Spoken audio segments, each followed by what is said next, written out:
Look at those RPMs. Oh, it's almost dying on us. 1997 Jeep Cherokee. Look what the throttle position sensor is doing here. And yeah, pay no attention to the check gauge light here.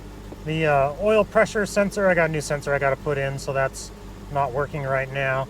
But watch my RPMs right there. I am not touching the gas pedal at all. It is just idling. And the RPMs will start whipping all over the place. 800, 900, 1,000. It'll go up to like 1,200, 1,300, 1,400, and then down to 1,000, 900. Just all over the place. We'll see what it starts doing here.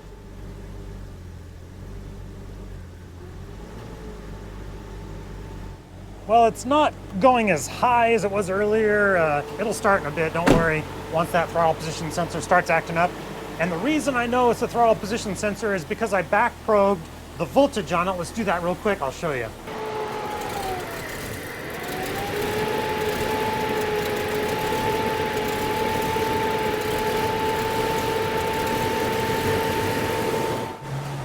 Yeah, now it's really starting to act up here.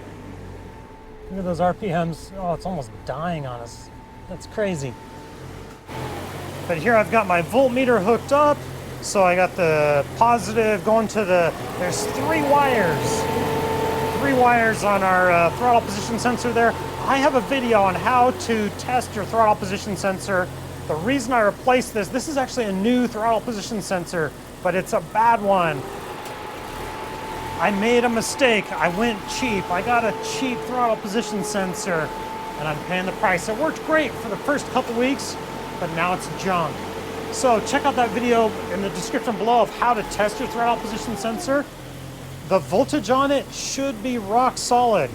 Right now, 0.77. Watch this bounce all around.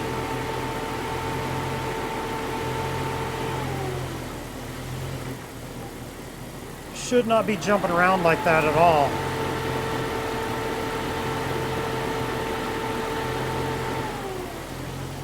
So I have a new throttle position sensor. We'll put the new one in and it'll cure this right up. Check this out.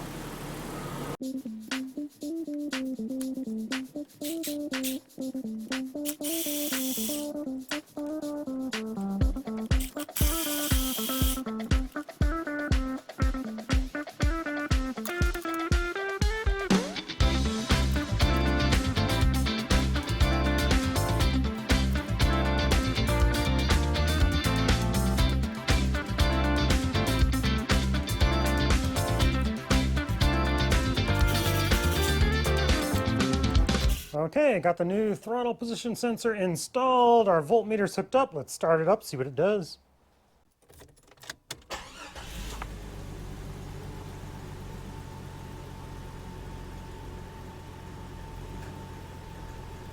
Let's watch the RPMs here a little bit. Should stay really steady. Let's go ahead and check the voltmeter real quick.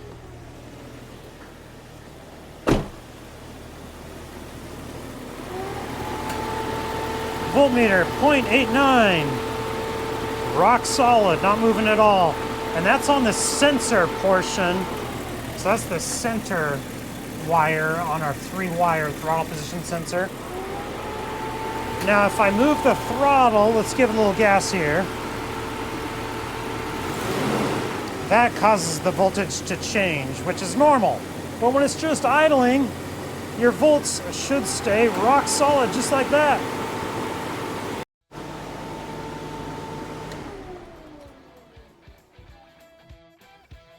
So there you go, buy a cheap sensor and get cheap results. So I bought a much better sensor. I'll include that in a link in the description below as well. Lesson learned. On some of these sensors, you just can't go cheap. Thank you guys so much for watching. Check out those videos and everything linked below. Or actually, products are linked below. Next video is linked right up here. Thank you guys for watching. Have a good day.